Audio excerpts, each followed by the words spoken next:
ಯಾರ ಆತ್ಮೀಯರ ಸಜ್ಜರಿಂದ ಪರಿತೀಶಿಲ್ಪಟ್ಟೆನು. ಭೋಗ ವಸ್ತುವಿನಂತೆ ಕಾಡಿಂದ ಕಾಡಿಗೆ ಅಲೆದಿದ್ದಾಯಿ. ಕದ್ದ ಕಳ್ಳನಂತೆ ಕೀಚಕನ ಭಂಗವನ್ನೆಲ್ಲ ಸಹ ಸಹಿಸಿರಿ. ಕೊನೆಗೆರಡು ದಿನವಾದರೂ ಸುಖವಾಗಿರೋಣವೆಂದರೆ ಹೆಜ್ಜೆ ಹೆಜ್ಜೆಗೂ ನನ್ನ ಅಪಮಾನಗಳು ತಪ್ಪಿದ್ದಲ್ಲ. ಛೇ ವಿಧಾತ, ಈ ದ್ರೌಪದಿಯ ಹಡೆಯಲ್ಲಿ ಇನ್ನು ಏನೇನು ಬರೆದಿರುವೆ ಕೃಷ್ಣ.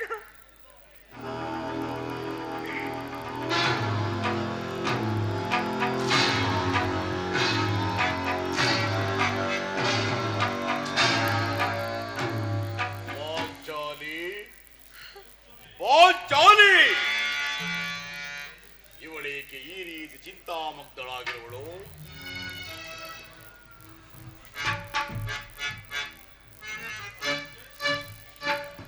ಪ್ರಿಯತಮೇ,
ಧೀರರಿಗೆ ವರಪತ್ನಿಯಾಗಿ ಮರುಗಲೇ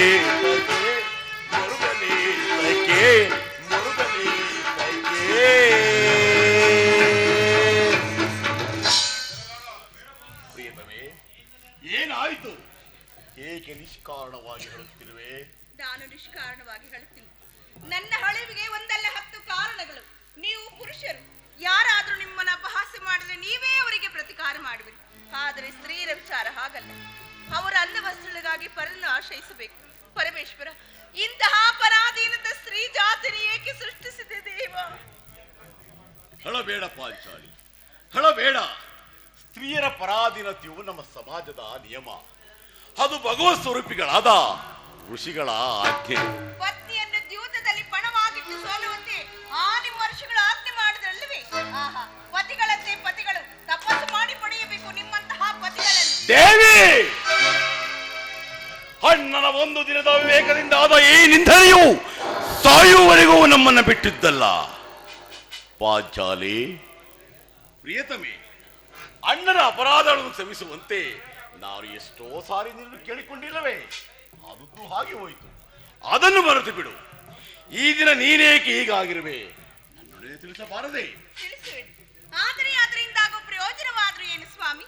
ತಾವು ಎಷ್ಟಾದ್ರೂ ಮೊದಲೇ ಅಣ್ಣನ ಆಜ್ಞಾಧಾರಕರಲ್ಲವೇ? ದೇವಿ, ಅದು ಹಿಂದಿನ ಮಾತು. ನಾನೀಗ ಯಾರ ಆಜ್ಞಾಧಾರಕನೂ ಅಲ್ಲ. ಹಾಗಾದ್ರೆ ಕೇಳಿ, ನಾನು ಈ ದಿನ ಹಸ್ತಿನಾಂಬಿ ದೇವಿ ದರ್ಶನಕ್ಕಾಗಿ ಹೋಗಿದ್ದೇನೆ. ಅಲ್ಲಿ ಆ ದುರ್ಯೋಧನನ ಪತ್ನಿಯಾದ ಭಾನುಮತಿಯು ಬಂದಿದ್ದಳು. ಅವಳು ನನ್ನನ್ನು ನೋಡಿ ನಗುತ್ತಾ, ನಿನ್ನ ಪತಿಗಳ ವಾಸಕ್ಕಾಗಿ 5 ಗ್ರಾಮಗಳನ್ನು ಬೇಡಲು ದೂತನನ್ನು ಆಸ್ಥಾನಕ್ಕೆ ಕಳಿಸಿದ್ದಾರೆ. ಇನ್ನೇನು ಸಂಧಿಯಾಗುವುದು, ಹಾಗಲಾದ್ರೂ ನಿನ್ನ ಬಿಚ್ಚಿದ ಮುಡಿಯನ್ನು ಕಟ್ಟುವೆಯಷ್ಟೇ ಎಂದು ಪರಿಹಾಸ್ಯ ಮಾಡಿ ನಕ್ಕಳು ಸ್ವಾಮಿ, ನಕ್ಕಳು. ಆ ಭಾನುಮತಿಗೆ ನೀನು ಏನೆಂದು ಉತ್ತರವನ್ನು ಕೊಟ್ಟೆ? ಪ್ರಶ್ನೆಗೆ ಸರಿಯಾದ ಉತ್ತರವನ್ನೇ ಕೊಟ್ಟೆ. ಏನೆಂದು? ನಿನ್ನ ಕಟ್ಟಿದ ಮುಡಿಯನ್ನು ಬಿಚ್ಚಿಸುವ ತನಕ ನನ್ನ ಈ ಬಿಚ್ಚಿದ ಮುಡಿಯನ್ನು ಕಟ್ಟುವುದಿಲ್ಲವೇ ಭಾನುಮತಿ?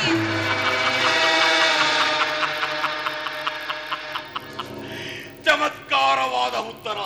ಪಾಪು ಪಾಂಚಾಲಿ, ಪಾಪು, ನೀನು ನಮ್ಮ ಸಂಗಡ ಕದನ ಮಾಡುವುದರಲ್ಲಿಯೇ ನಿನ್ನ ಚತುರತೆಯನ್ನು ಮುಗಿಸಿದೆ ಎಂದು ತಿಳಿದಿದ್ದೆನು. ನೆನಪಿದೆಯೇ? ಏನದು? ಹಿಂದೆ ಒಂದು ದಿನ ನನ್ನ ಈ ಬಿಚ್ಚಿದ ಬಿರುಕೂದಲನ್ನು ನೋಡಿ ಕುರುಕುಲ ಅಂತ ಕಾಳರಾತಿ ಮತ್ತು ಏನೇನೇನೇನೇನೋ ಹೇಳಿದಿರಿ.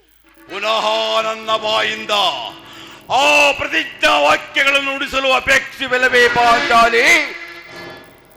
ಮಾಡಿದ ಪ್ರತಿಜ್ಞೆಯನ್ನು ಮರೆಯುವಂತಹ ಏಡಿಯಲ್ಲ ಈ ಭೀಮನು. ಹೇಳುವುದು ಮಾತ್ರವೇ ಅಲ್ಲ, ನುಡಿದಂತೆ ನಡೆಯಬೇಕೆಂಬುದೇ ನನ್ನ ಇಚ್ಛೆ. ಸುಮ್ಮನಿಚ್ಚರೆ ಏನಾಗುವುದು? ತಾವು ಮೊದಲೇ ಅಣ್ಣನ ಆಜ್ಞಾಧಾರಕರಲ್ಲವೇ? ನನ್ನನ್ನು ಕೇಳಿಸಬೇಡ ಪಾಂಚಾಲಿ. ನಾನೀಗ ಯಾರ ಆಜ್ಞಾಧಾರಕನು ಅಲ್ಲ. ಶಾಂತಿಯನ್ನು ಬಯಸುವರು ಸಂಧ್ಯೆ ಪ್ರಸ್ತಾಪದಲ್ಲಿ ತೊಡಗಲಿ. ನಾನು ಆತುರದಿಂದ ಯುದ್ಧವನ್ನೇ ಅಪೇಕ್ಷಿಸುತ್ತೇನೆ. ಧರ್ಮಪಾಲನನಾದ ಆ ಯುಧಿಷ್ಠಿರನು ದುರ್ಯೋಧನಂತ ಅಪರಾಧಗಳನ್ನು ಕ್ಷಮಿಸಬಹುದು. ಹೋದರೆ ನಾನು ಮಾತ್ರ ಕ್ಷಮಿಸುವುದಿಲ್ಲ.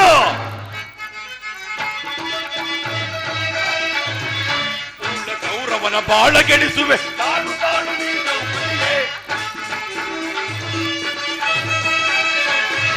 ಕೂಳ ಕೌರವನ ಬಾಳ ಗೆಡಿಸುವೆ.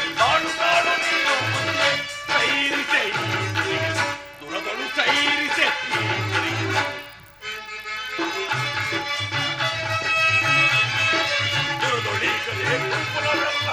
ಪಡೆಯುವೆನು.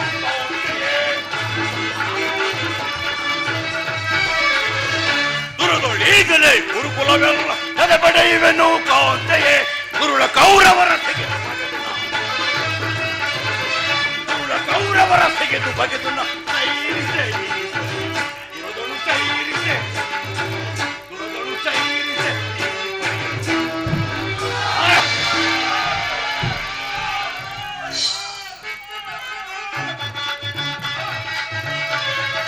ದುರದೊಳೀಗಲೇ ಗುರುಕುಲವೆಲ್ಲ ತಲೆ ಪಡೆಯುವೆನು ಕಾಂತೆಯೇ.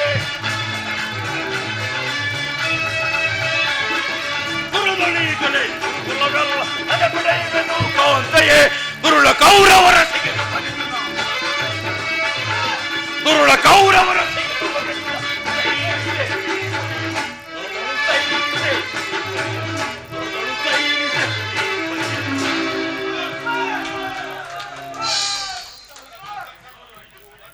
ನೋಡು ಅಣ್ಣ, ಆಗಲೇ ಭೀಮಸೇನನು ಸಂಧಿಯ ಪ್ರಸ್ತಾಪವನ್ನು ತಿಳಿದು ಕೆರಳಿದ ಸಿಂಹದಂತೆ ವಿಜೃಂಭಿಸುತ್ತಿದ್ದಾನೆ. ಈ ಬಾರಿ ಅವನನ್ನು ಸಮಾಧಾನ ಪಡಿಸಲು ನಿನ್ನ ಹೊರತು ಮತ್ತಾರು ಶಕ್ತರಲ್ಲ.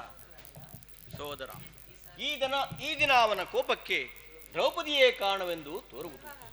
ಶ್ರೀಕೃಷ್ಣನು ಹೇಳುತ್ತಿದ್ದನು, ಜಗತ್ತಿನ ಸುಖ ದುಃಖಗಳಿಗೆಲ್ಲ ಸ್ತ್ರೀಯರೇ ಮೂಲ ಕಾರಣವೆಂದು. ಸಹೋದರ, ಆ ಕೌರವರನ್ನೇ ಯುದ್ಧ ಮಾಡೋದಕ್ಕಿಂತ ಈ ನನ್ನ ಸಹೋದರನ ಕೋಪವನ್ನು ಶಮನ ಮಾಡೋದಕ್ಕೆ ನನಗೆ ಅಸಾಧ್ಯವಾಗಿರುವುದು. ಭೀಮಸೇನ, ಇದೇನು ನನ್ನಲ್ಲಿ ಕೋಪವೇ? ಪಾಂಚಾಲಿ, ಅಣ್ಣನೇಕೆ ಸಿಟ್ಟಾಗಿರುವನು? ಏಕೆ? ನನ್ನ ಈ ಬಿಚ್ಚಿದ ಬಿರುಕುವುದಲು ನಿಮ್ಮ ಪ್ರಶ್ನೆಗಳ ಉತ್ತರವನ್ನು ಕೊಡುತ್ತಿರುವುದು ಸಾಲದೇನು? ಅಗ್ರಜ, ಸಮಯಕ್ಕೆ ಸರಿಯಾಗಿ ಬಂದೆ. ನನಗೆ ಯಾರಲ್ಲಿಯೂ ಕೋಪವಿಲ್ಲ. ಅರ್ಜುನನ ಮುಖಾಂತರ ನಿನಗೊಂದು ಮಾತನ್ನು ತಿಳಿಸಬೇಕೆಂದಿದ್ದೆನು. ಅದನ್ನು ಈ ದಿನ ನಿಮ್ಮೀರುವರ ಸಮ್ಮುಖದಲ್ಲಿ ಹೇಳಿಬಿಡುವೆನು. ಈ ಸಂಧಿಯ ಪ್ರಸ್ತಾಪವು ನಿನಗೆ ಉಚಿತವಾಗಿ ಕಾಣಬಹುದು. ಅರ್ಜುನನು ಅನುಮೋದಿಸಬಹುದು, ನಕುಲ ಸಹದೇವರು ಸುಮ್ಮನಿರಬಹುದು. ಆದರೆ ಈ ದಾಸ್ಯ ವೃತ್ತಿಯು ಪಾಂಡವರ ಕಳಂಕವೆಂದು ನಾನು ಭಾವಿಸುತ್ತೇನೆ.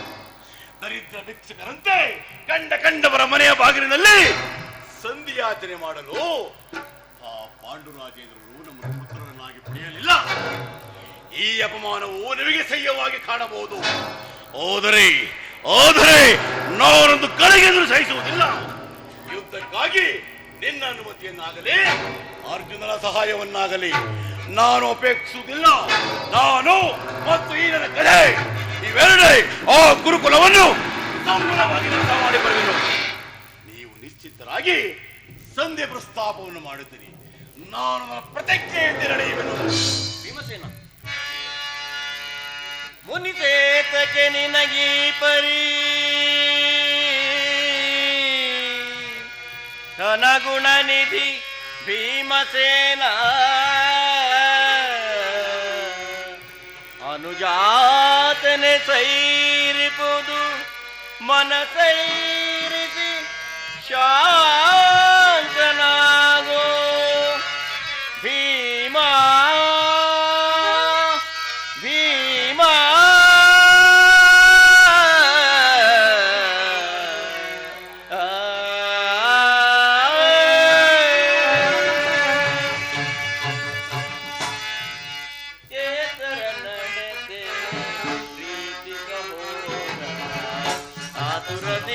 ಪಲವೇ ನಿಹುದೇ ಏತರ ನಡೆತೆ ಪ್ರೀತಿ ಸಹೋದರ ಆತುರದಿ ಫಲವೇ ನಿಹುದೇ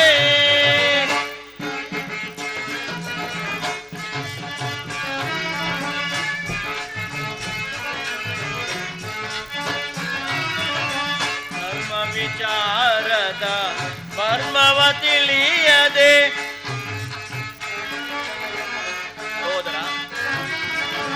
ಧರ್ಮ ವಿಚಾರದ ಮರ್ಮವ ತಿಳಿಯದೆ ಧರ್ಮ ವಿಚಾರದ ಮರ್ಮವ ತಿಳಿಯದೆ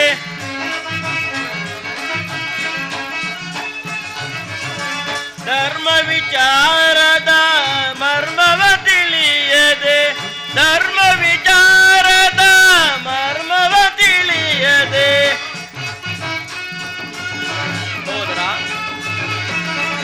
ಧರ್ಮ ವಿಚಾರದ ಮರ್ಮವ ತಿಳಿಯದೆ ಕರ್ಮಗೆ ಭಾಗಿಗಳಾಗುವಿರೇತಕ್ಕೆ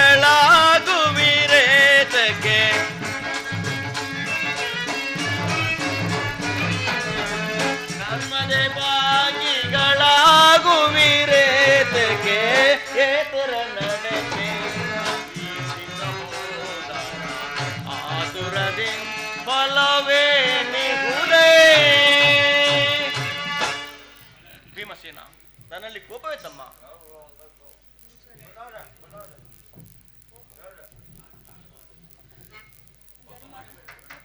ಕೋಪ ಮಾಡಬೇಡ ಅಣ್ಣ. ಧರ್ಮಜನು ನಮಗಿಂತ ಹಿರಿಯನು. ಆತನ ಇಷ್ಟಕ್ಕೆ ವಿರುದ್ಧವಾಗಿ ಯುದ್ಧವನ್ನು ಪ್ರಾರಂಭಿಸುವುದು ನಮಗೆ ಅನುಚಿತ. ಏನು ಹೇಳುವೆ ಪಾಂಚಾಲಿ? ಹೇಳುವುದೇನು? ಧರ್ಮ ಅಧರ್ಮವೆಂದು ಅಂಬಲಿಸುತ್ತಾ ಕ್ಷತ್ರ ಧರ್ಮವೇನೆಂಬುದನ್ನು ಮರೆಯುವುದು ನಿಮಗೆಲ್ಲರಿಗೂ ಉಚಿತವೇನು? ದ್ರೌಪದಿ, ಯುದ್ಧದಂತೆ ಶಾಂತಿಯ ರಕ್ಷಣೆಯು ಕ್ಷತ್ರಿಯರ ಕರ್ತವ್ಯ. ಯುದ್ಧವು ಎಂತಹ ಘೋರ ಕರ್ಮವೆಂಬುದನ್ನು ನೀನಿನ್ನೂ ತಿಳಿದಿಲ್ಲ. ನಾವು ಅಭಿಮಾನಕ್ಕೆ ವಶರಾಗಿ ಯುದ್ಧವನ್ನು ಪ್ರಾರಂಭಿಸಿದರೆ ನಮ್ಮ ವಿಚಾರಕ್ಕಾಗಿ ನಾವೇ ದುಃಖಿಸಬೇಕಾಗುವುದು. ಅದಕ್ಕಾಗಿ ಸಂಧಿಗೆ ಇಷ್ಟೊಂದು ಪ್ರಯತ್ನಿಸಿರುವೆನು. ರಾಜೇಂದ್ರ, ಧೌಮ್ಯನನ್ನು ಸಂಧಿಗೆ ಕಳಿಸಿ ಅಪಮಾನಕ್ಕೆ ಹೊಂದಿರು. ಈಗ ಶ್ರೀಕೃಷ್ಣ ಪರಮಾತ್ಮನನ್ನು ಸಂಧಿಗೆ ಕಳಿಸಿ ಅಪಮಾನಕ್ಕೆ ಗುರಿಪಡಿಸಲು ಎಂಬುದೇ ನನ್ನ ಚಿಂತೆ. ಏನಿದು ಕೋಲಾಹಲ? ಜಯ ಜಯ ಶ್ರೀಕೃಷ್ಣ, ಜಯ ಜಯ ಮಾಧವ, ಜಯ ಜಯ ವಾಸುದೇವ. ಅರ್ಜುನ, ಇನ್ನು ನಾನು ಹೊರಡುವೆನು. ಈ ಸಂಧಿಯ ಫಲಾಫಲಗಳನ್ನು ಕೇಳುವುದರಿಂದ ನನಗಾವ ಪ್ರಯೋಜನವೂ ಇಲ್ಲ. ಈ ನಿಮ್ಮ ಪೌರುಷವಾದ ವರ್ತನೆಯ ಪುರಸ್ಕಾರವು ನಿಮಗೇ ಇರಲಿ. ಪ್ರತಿಜ್ಞೆಯಂತೆ ನಡೆಯುವ ಸ್ವಾತಂತ್ರ್ಯವು ಮಾತ್ರ ನನಗಿರಲಿ. ಸ್ವಲ್ಪ ತಡೆಯಿರಿ ಸ್ವಾಮಿ. ನಮ್ಮನ್ನು ನೋಡಿ ಯದುಪತಿ ನಗುನಗುತ್ತಾ ಇತ್ತ ಕಡೆ ಬರುವಂತೆ ಭಾಸವಾಗುತ್ತಿರು. ಸ್ವಲ್ಪ ಶಾಂತರಾಗಿ.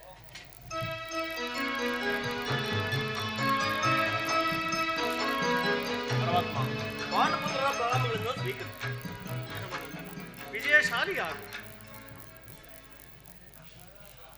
ಪರಮಾತ್ಮ, ಹೋದ ಕಾರ್ಯವೇನಾಯಿತು? ಹೋದವರಾರು ಈ ಕೃಷ್ಣನಲ್ಲವೇ? ಅಂದರೆ ಎಲ್ಲವೂ ಸಮರ್ಪಕವಾಗಿಯೇ ನಡೆಯಿತು. ಸಂಧಿಯ ವಿಚಾರವೂ ನಡೀತಷ್ಟೇ. ನಡೆಯಿತು. ಓ ಚಾಲಿ, ಎಂದಿರು ನನಗೆ ಇಷ್ಟವಿಲ್ಲ. ಅವರ ಇಚ್ಛೆಯಂತೆ ಅವರು ನಡೆಯಲಿ. ನನಗೆ ತೋರುತ್ತನ್ನು ನಾನು ಮಾಡುವೆನು. ನಡೆಯಿರಿ, ಅಣ್ಣನ ಮಾತು ಮುಗಿಯಲಿ. ನಿಮ್ಮಣ್ಣನ ಮಾತು ಮುಗಿಯುವುದರಲ್ಲಿ ನನ್ನ ತಾಳ್ಮೆ ಮುಗಿದು ಹೋಗುವುದು. ಯದುಪತಿ, ಸಭೆಯಲ್ಲಿ ಏನು ನಡೆಯಿತು? ಎಲ್ಲವೂ ತಕ್ಕ ರೀತಿಯಲ್ಲಿ ನಾನು ನಿರೀಕ್ಷಿಸಿದಂತೆಯೇ ನಡೆಯಿತು. ನಾನಿನ್ನು ತಡೆಯಲಾರೆ ರುಕ್ಮಿಣೀಪತಿ. ಈ ಸಮಸ್ಯೆ ಮಾತುಗಳು ನನಗೆ ಬೇಡ. ಅಗ್ರದ ಅಪೇಕ್ಷೆಯಂತೆ 5 ಗ್ರಾಮಗಳಿಗೆ ಸಂಧಿ ಆಯ್ತೆ. ನಾನು ಹೋಗಿದದ್ದು ಅದಕ್ಕಾಗಿ ಅಲ್ಲವ ಭೀಮಸೇನ? ಕೃಷ್ಣ, ಈಗ ನಿನ್ನ ಅಭಿಮತವು ತಿಳಿಯಿತು. ಅಜ್ಞಾತವಾಸದ ನೆಪದಿಂದ ಅರ್ಜುನನು ಬಳೆಗಳನ್ನು ತೊಟ್ಟನು. ಈಗ ಈ ಸಂಧಿ ಹೆಸರಿನಲ್ಲಿ ನಮ್ಮೆಲ್ಲರಿಗೂ ಬಳೆಗಳನ್ನು ತೊಡಿಸಲು ಅಮಣಿಸುತ್ತಿರುವ ಯಾದವ ಅಗ್ರಣಿ ಪಾಂಡುಪುತ್ರರ ಮೇಲೆ ಏಕೆ ಯಾದರಿಗೆ ಇಷ್ಟೊಂದು ಆಕ್ರೋಶ?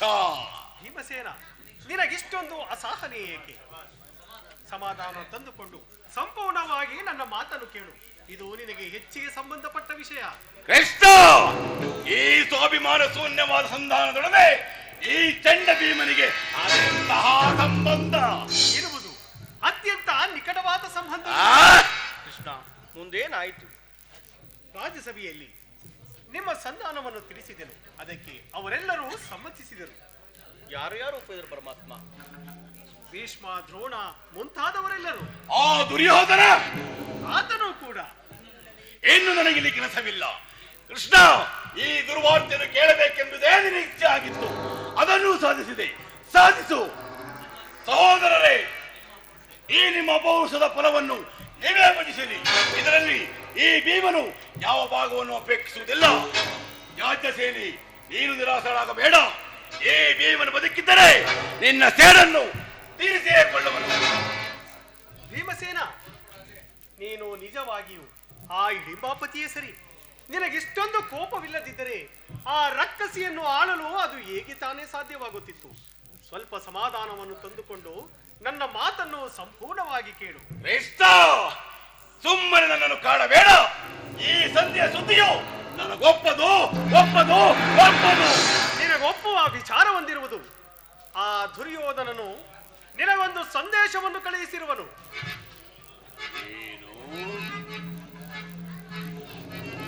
ದುರ್ಯೋಧನ ಸಂದೇಶ? ಹಾಗಾದರೆ ಅದರ ಉದ್ದೇಶ ಸಂಧಿಯಲ್ಲ. ಹೇಳು ಕೃಷ್ಣ, ಹೇಳು, ಏನು ಆ ಸಂದೇಶ? ಆ ಸಂದೇಶವನ್ನು ಕೇಳುವ ಇಚ್ಛೆ ನಿನಗಿದ್ದರೆ ನನ್ನ ಬಳಿಯಲ್ಲಿ ಸಾವಧಾನದಿಂದ ಕೈಕಟ್ಟಿ ಕುಳಿತುಕೊಳ್ಳಬೇಕು. ಇಲ್ಲ, ನಿಂತಿದಂತೆ ಹೇಳಿಬಿಡು. ನೀನು ಕುಳಿತುಕೊಂಡ ಹೊರತು ನಾನು ಏನನ್ನೂ ಹೇಳುವುದಿಲ್ಲ. ಈ ಪರಿಹಾಸ್ಯವೇಕೆ? ಭೀಮಸೇನ, ನಿನ್ನನ್ನು ಕಂಡರೆ ನನಗೆ ಎಷ್ಟೊಂದು ಭಯವಾಗುವುದು ಬಲ್ಲೆಯ. ಇಲ್ಲಿ ನಿನ್ನ ಗದೆಯನ್ನು ಕ್ಷಣಕಾಲ ದೂರದಲ್ಲಿಟ್ಟು ನನ್ನ ಪಾರ್ಶ್ವದಲ್ಲಿ ಹೀಗೆ ಕುಳಿತುಕೋ. ಆಗ ನಿನಗೆ ಆ ಪ್ರಿಯವಾದ ಸಂದೇಶವನ್ನು ತಿಳಿಸುವೆನು.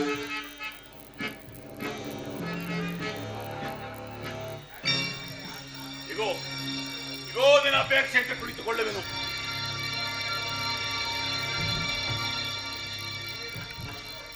ಈಗಲಾದರೂ ಹೇಳು. ನೀನು ಕೋಪ ಮಾಡುವುದಿಲ್ಲವಷ್ಟೇ? ಅದು ಆಗಲಿ. ಹಾಗಾದರೆ ನೀನು ನನ್ನ ಬಂದಿ. ಕ್ಷಣಕಾಲ ಮಾತ್ರ ಆಗಬಹುದು. ಸಹೋದರಿ, ನಾನು ಹೇಳಿದಂತೆ ಮಾಡಬೇಕು ಕಂಡೆಯ. ಎಂದಾದರೂ ತಮ್ಮ ಮಾತನ್ನು ನಾನು ಮೀರಿರುವೆನೆ. ಹಾಗಾದರೆ ತೆಗೆದುಕೋ ಈ ಯಜ್ಞವನ್ನು. ಈ ಯಜ್ಞವು ನನಗೊಂದು ಕಡೆ ಪುರಸ್ಕಾರವಾಗಿ ದೊರೆಯಿತು. ಈ ಯಜ್ಞದಿಂದ ನಿನ್ನ ಪತಿಯ ಕರಗಳನ್ನು ಭದ್ರವಾಗಿ ಬಂಧಿಸು. ಅಣ್ಣ, ನೀನೇನು ಪರಿಹಾಸ ಮಾಡುತ್ತಿರುವೆಯಾ? ಇದು ಪರಿಹಾಸ್ಯವಲ್ಲ ಸಹೋದರಿ. ಶತ್ರುಗಳ ಎಡಮುರಿಯನ್ನು ಬಿಡಿಸುವುದರಲ್ಲಿ ನೀನು ಮಹಾಪಂಡಿತೆಯಲ್ಲವೇ? ಅದರಂತೆ ನಿನ್ನ ಪತಿಯ ಕರಗಳನ್ನು ಭದ್ರವಾಗಿ ಬಂಧಿಸಲು ಬರುವುದೋ ಇಲ್ಲವೋ ನೋಡೋಣ. ಭೀಮಸೇನ, ನಿನಗೆ ಆ ಸಂದೇಶವನ್ನು ಕೇಳುವ ಇಚ್ಛೆ ಇದ್ದರೆ ಪಾಂಚಾಲಿ, ಕೃಷ್ಣನು ಹೇಳಿದಂತೆ ನನ್ನ ಕೈಗಳನ್ನು ಬಂಧಿಸು.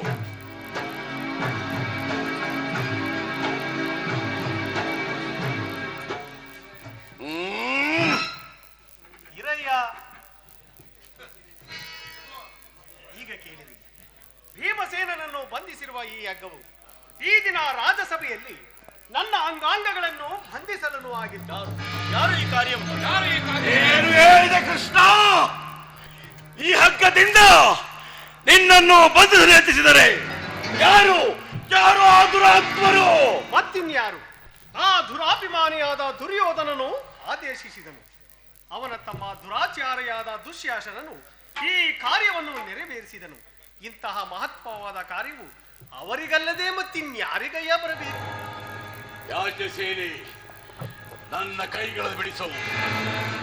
ಈ ನೀಚ ಕೃತ್ಯದಿಂದ ಆ ದುರ್ಯೋಧನ ದುರಭಿಮಾನವು ಶಿಖರವನ್ನು ಮುಟ್ಟಿತು. ನಮ್ಮ ಪ್ರಿಯ ಬಂಧುವಾದ ಶ್ರೀಕೃಷ್ಣನನ್ನು, ಯಾದವಾಗ್ರಣಿಯನ್ನು ಕೊಂಡಿ ಕೌರವ ಈ ರೀತಿ ಅಪಮಾನಪಡಿಸಿದನೆ. ಅಗ್ರಜ, ಧನಂಜಯ, ಇದಕ್ಕೆ ನಿಮ್ಮ ಉತ್ತರವೇನು? ಭೀಮಸೇನ, ಅಷ್ಟು ಮಾತ್ರವಲ್ಲ, ದುರ್ಯೋಧನನು ಸಂಧಾನಕ್ಕೆ ಕೊಟ್ಟ ಉತ್ತರವನ್ನು ಕೇಳಿರಿ. 5 ಮಾರು ಭೂಮಿಯನ್ನು ಕೊಡಲು ಅವನು ಸಮ್ಮತಿಸಲಿಲ್ಲ.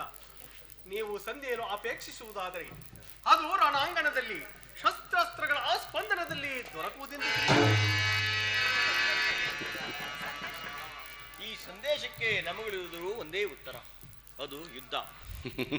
ಕೃಷ್ಣ, ನೀನೇ ತಿಳಿದಿರುವೆ, ನಾನು ಈ ಯುದ್ಧವನ್ನು ಅಪೇಕ್ಷೆ ಪಟ್ಟವನೆಂದು. ಸಂಧಿಗಾಗಿ ಸಕಲ ಪ್ರಯತ್ನಗಳನ್ನು ಮಾಡಿದ್ದೇನೆ. ಪಾಂಚಾಲಿ, ನನ್ನ ಕೈಗಳನ್ನು ಬಿಡಿಸು. ಅಗ್ರಜ, ಧನಂಜಯ! ಓ, ಯಾರೋ ಬಿಡಿಸುವುದಿಲ್ಲವೋ? ಬೇಡ ಬೇಡ, ನಾನೇ ಬಿಡಿಸಿಕೊಳ್ಳುತ್ತೇನೆ. ಹರ ಹರ ಮಹಾದೇವ! ಎಲ್ಲಿ ನನ್ನ ಕಥೆ? ಈಗ ಎಲ್ಲರೂ ಕೇಳಿರಿ ಈ ಚಂಡ ಭೀಮನ ಪ್ರಚಂಡ ಪ್ರತಿಕ್ರಿಯೆಯನ್ನ. ಹರ ಬ್ರಹ್ಮ ಸುರಗಂಧರ್ವರುಥ ಬರದಿ ಬಂದನ್ನ ತಡೆದರು ಬಿಡೆನೋಂ ಕುರುಕುಲ ನೀಚರ.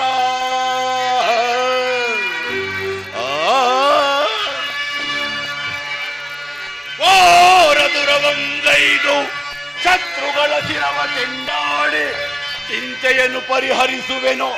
ಇದು ಶ್ರೀಕೃಷ್ಣ ಪಾದ ಸಾಕ್ಷಿಯಾಗಿಯೂ ಸತ್ಯ.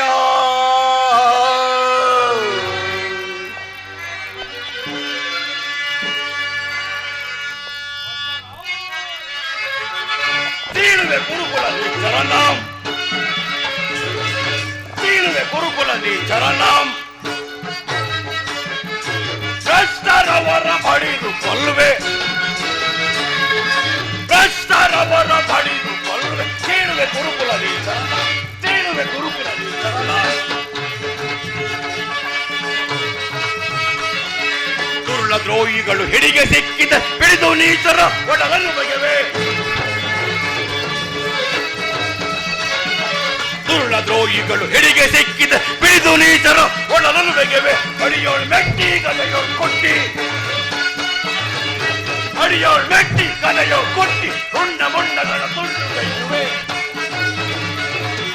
ರುಂಡ ಮುಂಡಗಳ ತುಂಡು ಗೈಯುವೆ. ಚೀಳುವೆ ಕುರುಕುಲ ನೀಚರನಾಂ, ಚೀಳುವೆ ಕುರುಕುಲ ನೀಚರನಾಂ, ಚೀಳುವೆ ಕುರುಕುಲ ನೀಚರನಾಂ.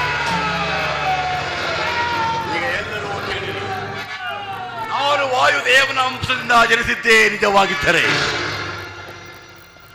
ನನ್ನ ಹೆತ್ತ ತಾಯಿಯಾದ ಕುಂತಿ ದೇವಿಯ ಸ್ತನ್ಯಪಾನ ಮಾಡಿದ್ದೆ ಸತ್ಯವಾಗಿದ್ದರೆ, ನಾಳಿನ ಯುದ್ಧದಲ್ಲಿ ಆ ದೃಢದುಶ್ಯಾಸನ ವಕ್ಷಸ್ಥಳವನ್ನು ಬಗೆದು ಅವರ ಬಿಸಿ ರಕ್ತದಿಂದ ಪಾಂಚಾಲಿಯ ಬಿಡುಮುಡಿಯನ್ನು ಕಟ್ಟಿಸುವೆನು.